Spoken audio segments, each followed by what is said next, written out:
Jadi kita hari ini akan mempraktekkan IP versi 4 di LAN. Dalam hal ini berarti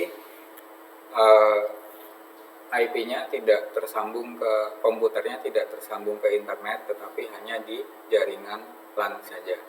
Ketika berada di jaringan lokal saja, maka yang dibutuhkan hanya IP address dan subnetnya. Ya, jika komputer itu akan terhubung ke internet, maka harus diisikan gateway dan DNS-nya. Nah, jadi di situ ya. Jadi kalau misalnya ditanya, kenapa komputer ini nggak bisa terhubung ke internet? Karena nggak ada gateway-nya. Dan gateway itu adalah alat yang memang harus benar-benar ada, bukan hanya pasangan di situ, bukan hanya sebuah alamat, tapi memang benar-benar harus ada, misalnya router seperti yang sudah kalian buat di UKK kemarin ya, dan praktek-praktek sebelumnya. Nah, bagi yang sampai sekarang masih nggak ngerti, ya berarti selama ini 3 tahun berjalan ini kalian banyak yang hilang, banyak yang enggak, banyak yang kalian sia-siakan waktunya. Kita nanti mempraktekannya menggunakan menggunakan Cisco Packet Tracer. Nah, kemarin kita lihat lagi di sini untuk konfigurasi. Ya. Nanti kita akan mencoba di sini. Di sini ada beberapa subnet yang berbeda, dan ini bisa dipastikan bahwa semuanya secara teori ini semua tidak bisa saling berkomunikasi ya. Secara teori tidak bisa saling berkomunikasi. Nah, jadi nanti kita akan coba itu, kita akan buktikan itu apakah benar begitu, apakah benar. Nah, kemudian selain itu kita akan buktikan juga ya, jika IP address yang berada di subnet yang sama, tetapi dia VLAN-nya berbeda, apakah nanti akan bisa berkomunikasi? Kalau secara teori tentu saja tidak bisa berkomunikasi, karena secara logis dia berada di jaringan yang berbeda, walaupun secara fisik dia berada di switch yang sama ya, berada di switch jaringan yang sama. Nah, kita akan buktikan dulu yang pertama. Jadi tadi pertanyaannya adalah ya, satu ya, kita ada 2 pertanyaan. Apakah IP dengan subnet yang berbeda dapat saling berkomunikasi walaupun berada di jaringan fisik yang sama. Ini yang pertama.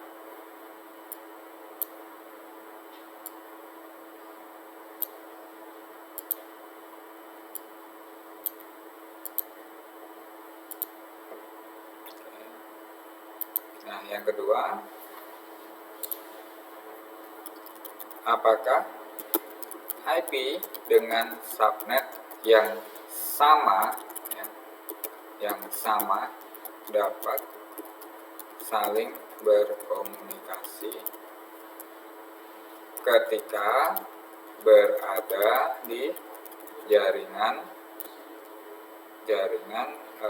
bisa dibilang fisik atau VLAN ya, yang berbeda.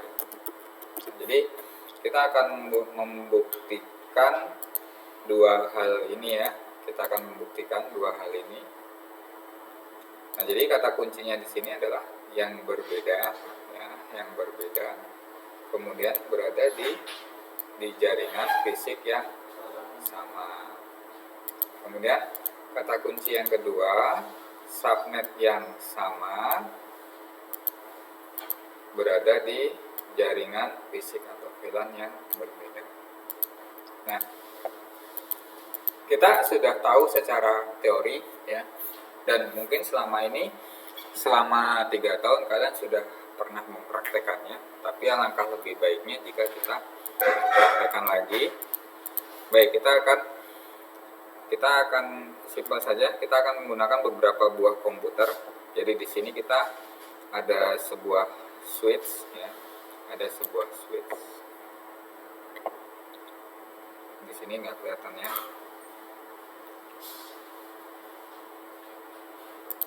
Oke. Nah, ada sebuah switch. Kemudian ada beberapa buah PC di sini.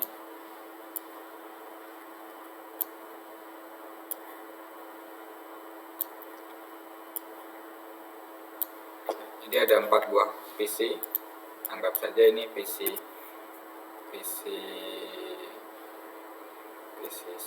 ya, PC 1 2 3 4.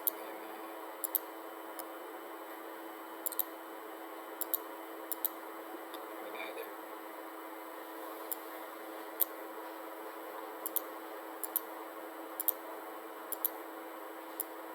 Satu, 2, 3, dan 4. Nah, kemudian kita koneksikan PC ini ke switch.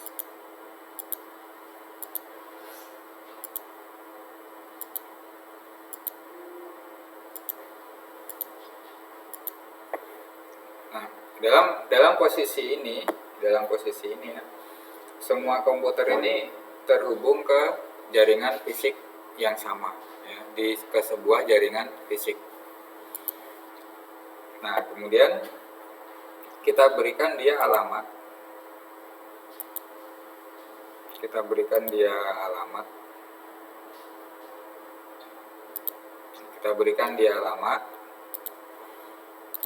Di sini. Pertama 87 berarti kalau 870 berarti 87.1 kan. 87.1, 87.2. Sedangkan di sini 87.9. 9 dan 10 ya, 9 dan 10. Kalau 29 itu subnetnya berapa? Berarti kan kita perlu konversi ke 255 ya. Kita konversikan di sini. Kita maunya /29. Berarti di sini ada satu jumlahnya 8, 3 4 5 6 7 8. 1 2 3 4 5 6 7 8. 1 2 3 4 5 6 7 8. 1 2 3 4 5 6 7 8. Kemudian di sini karena sudah 24 berarti tinggal 5 lagi. Kan tadi 29 mintanya.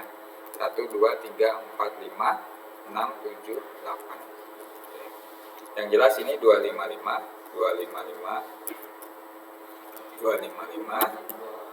Nah, yang ini berarti berapa? 255 kurangi 1. 255 kurangi 1 kurangi 2 kurangi 4 ya.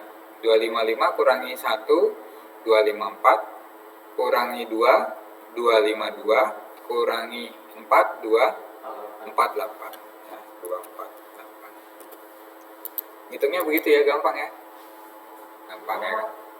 Ini kan nolnya dari ujung ini, 1 2 4. Berarti kalau ini 0 kan berarti dikurangi 255 kan maksimal 255. Kurangi yang ujung dulu, kurangi 1. Habis itu kurangi 2. Habis itu kurangi 4. Jadi gitu ya. Kalau 28 bit berarti kurangi 8 lagi. Ya kan? Kurangi 8. Kayak yang ini 28 berarti tadi 248 kurangi 8 jadinya 240. Oke ya, bisa dipahami ya. Sangat mudah ya. Sebenarnya mudah, dari dulu juga mudah sudah diterangkan ya. Sebenarnya begitu. Ya, cuman kalian jarang mempraktekkan, jarang dipakai ya. Oke, berarti kita udah tahu 255, 248. Tadi kita mau bikinnya 192, 168, 87.1, titik 1, titik 2, sama yang bawahnya titik 9, titik 10. Nah, kenapa yang 0 sama 8 nggak dipakai? Karena dia merupakan ID jaringan atau network ID.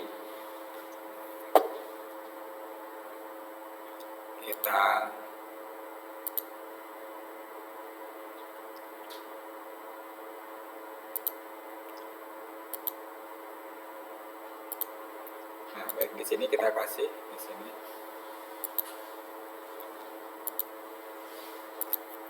192.168.87.1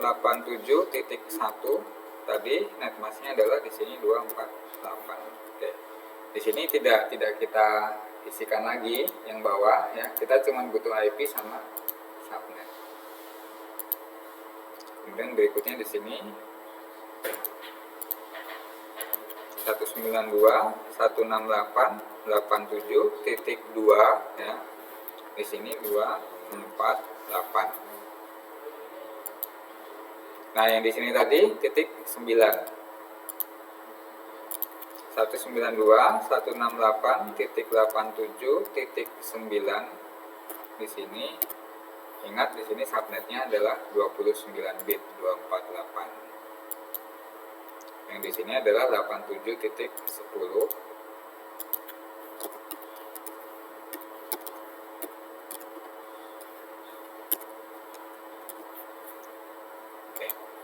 Jadi kalau kita lihat di sini, ini sudah IP-nya 87, di sini nggak nampak ya pop-up. Nah, 87.1, 87.2, kemudian 87.9. Perhatikan itu ada slash-nya, sudah slash 29 ya, betul ya, garis miring 29. Jadi subnet kita nggak salah ya. Kemudian di sini juga sama, kita cek ulang. 2987.10. Oke. Nah, secara perkiraan antara PC 1 dan PC 2 pasti bisa berkomunikasi. Nah, tapi antara PC 1 dan PC 2 itu tidak bisa berkomunikasi ke PC 3 dan 4, ya kan? Kita buktikan dulu dari PC 1. PC 1 kita ping aja, ping 192.168.87.2 ya. Kita ke komputer sebelahnya, ke PC 2. Kita ping di sini, dia bisa, ya kan? Nah, sedangkan kemudian kita ping lagi ke komputer ketiga, yaitu 87.10. Maka dia tidak mau berkomunikasi. Nah, kalau nggak tahu subnetnya, maka kita akan berpikir bahwa itu pasti kelas C, pasti 255, 255, 255, 0, pasti 24 bit. Seharusnya bisa berkomunikasi dong, gitu kan? Nah, berarti kamu harus cek di sebelah sana. Kita cek di sebelah sana. Ini tadi IP-nya adalah 87.9 ya. Kita akan ping ke 87.1.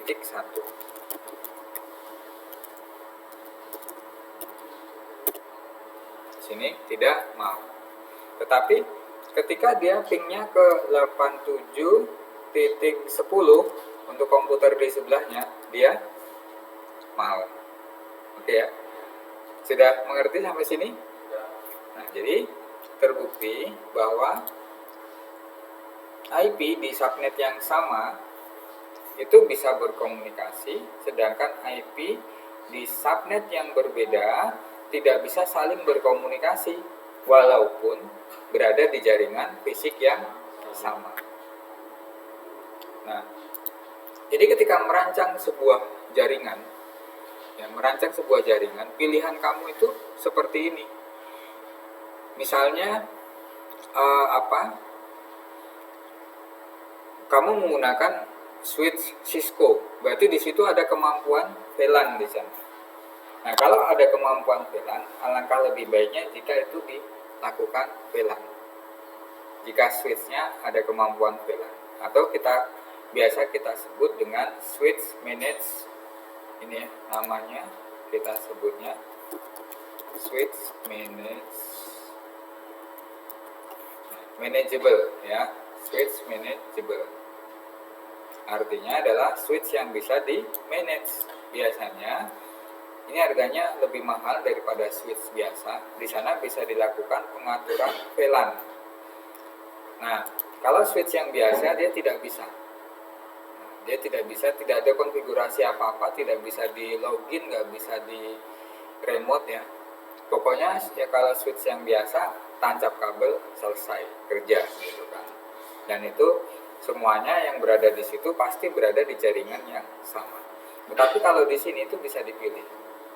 Nah, dalam kasus-kasus yang sudah ada ya, implementasi yang ada itu biasanya mereka tetap menggunakan subnet yang berbeda untuk masing-masing bagian, tapi juga tetap mengimplementasikan VLAN, ya, tetap menerapkan VLAN di sana.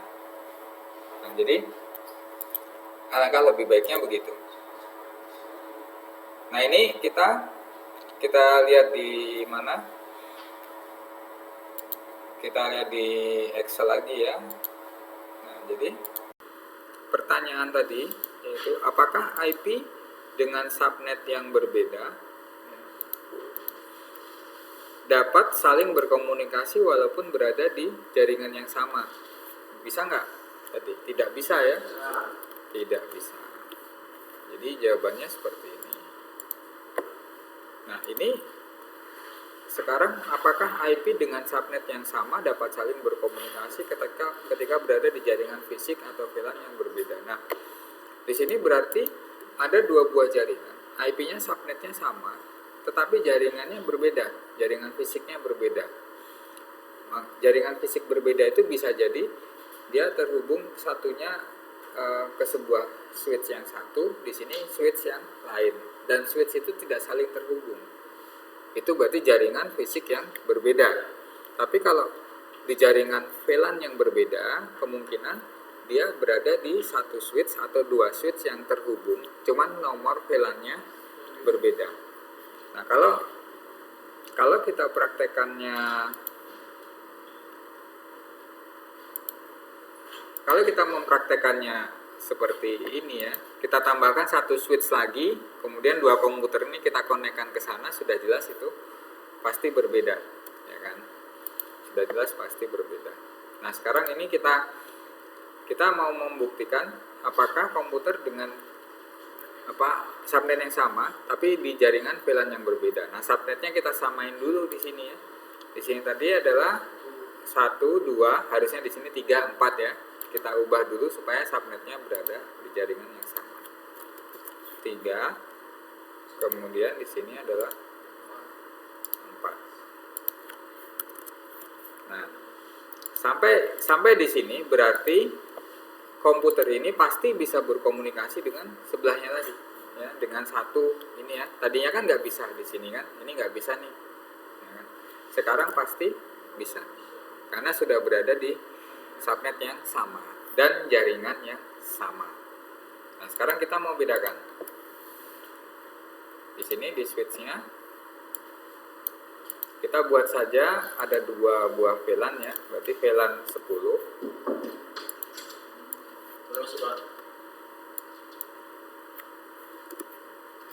dan VLAN 20. Nah, kita ada dua buah VLAN di sini ya.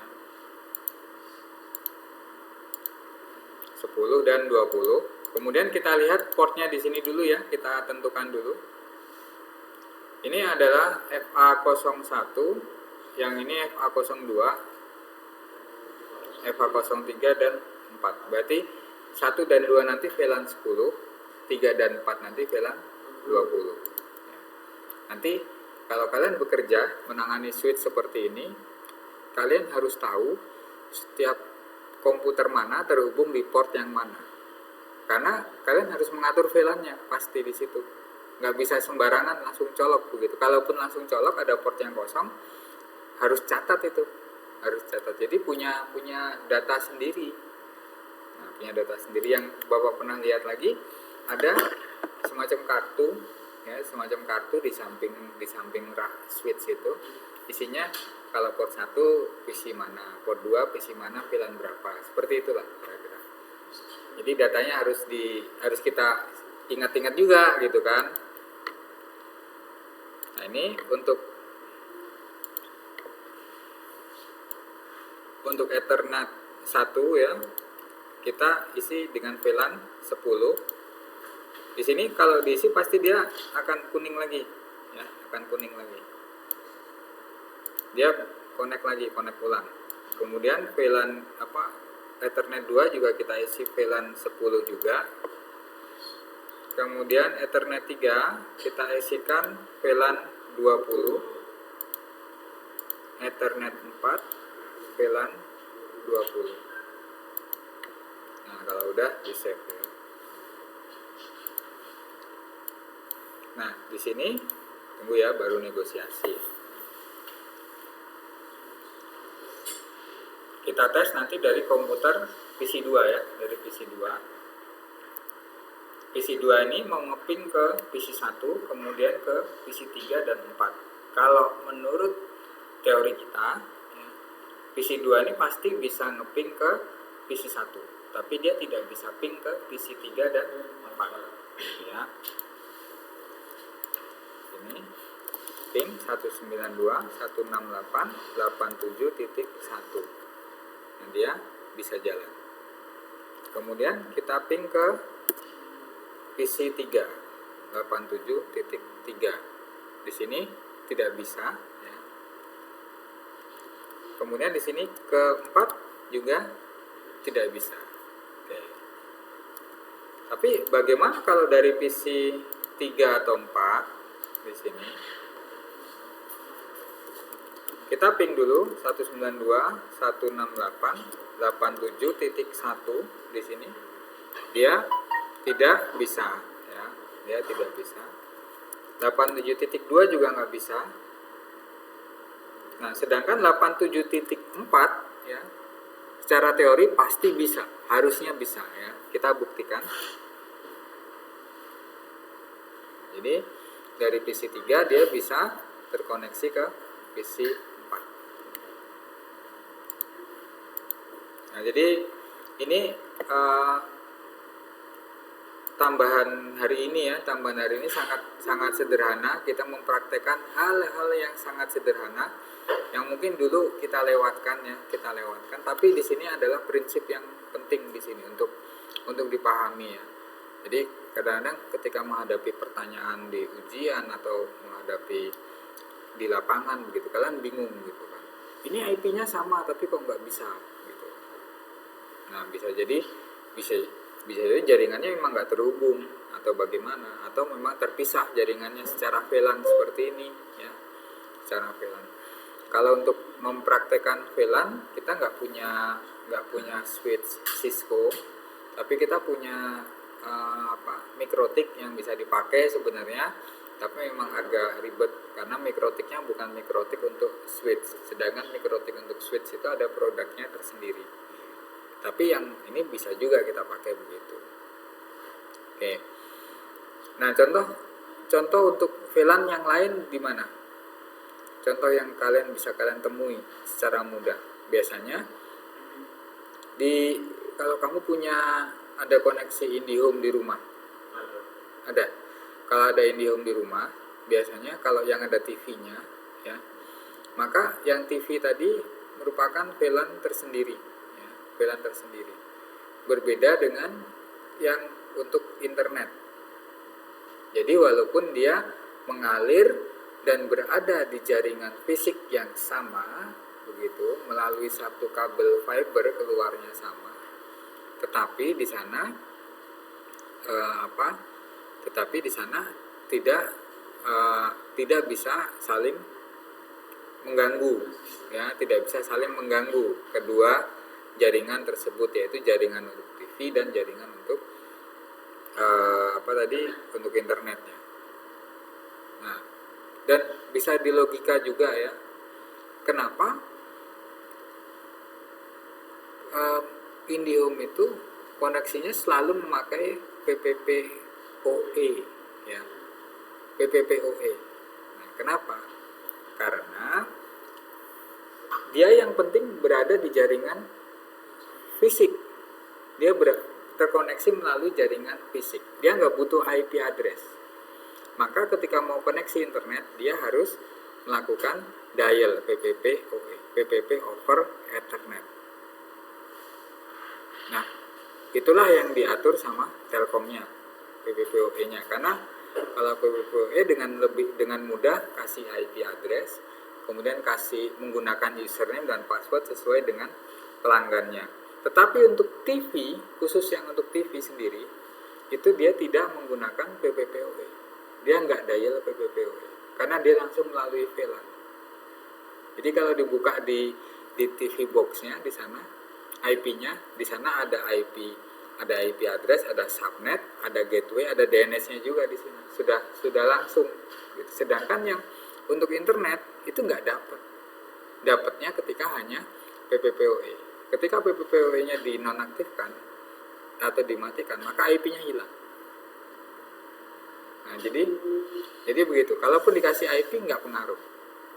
Nah, itu untuk contoh penerapan jaringan yang berbeda dan turunan-turunannya. Jadi kalau jaringannya begini, harusnya diapain nih, gitu kan? Harusnya pakai koneksi apa yang tepat. Nah, itulah yang dibutuhkan oleh kita ya. Kita kalau nanti sebagai administrator jaringan, bagusnya gimana nih jaringannya, gitu kan? Bagusnya gimana? Nah, jadi tergantung dengan kebutuhan di lapangan. Baik, kira-kira begitu saja untuk praktek kali ini ya.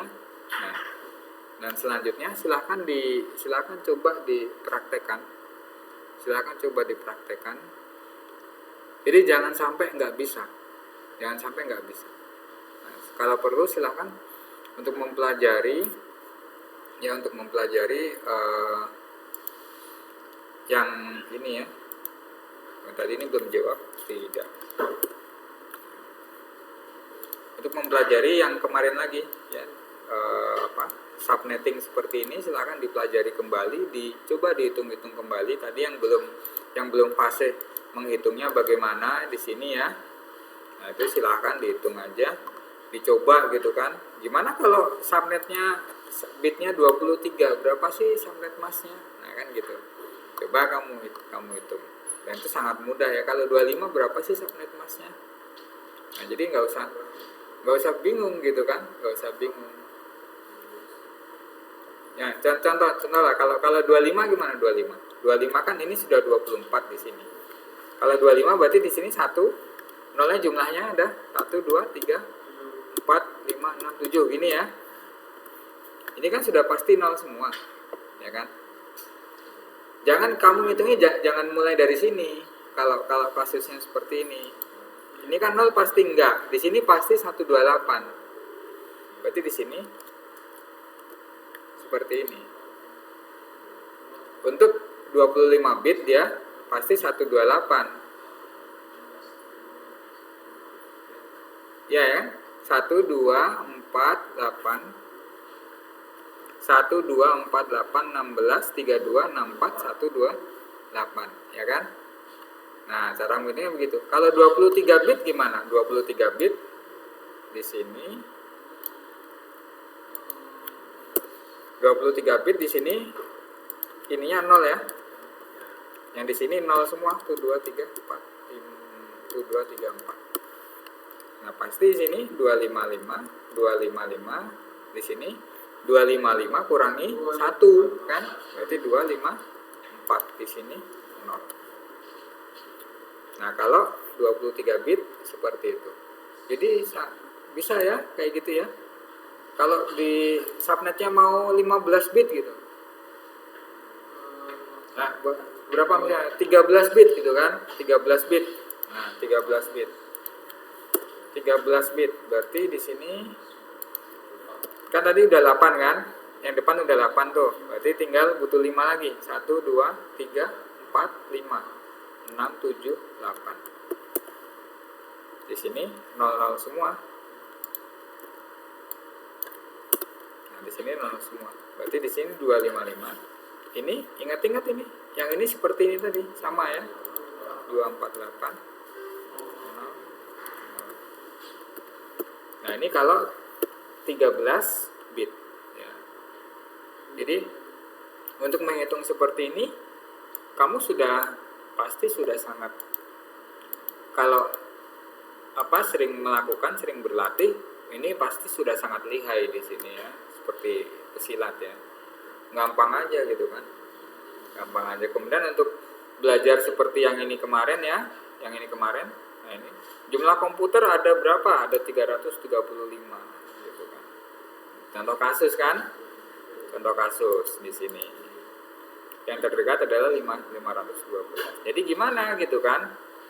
Nah, gimana kita bikinnya seperti ini gitu kan? Bisa pilih subnet ini, bisa juga pilih subnet ini, bisa juga pilih subnet yang ini. Yang contoh lain yang kecil-kecil misalnya, misal kita punya komputer 6 gini kan. Nah, seperti ini. Nah, silahkan lihat di video sebelumnya ya. Nanti dilihat di video sebelumnya. Baik, kita hentikan dulu ya.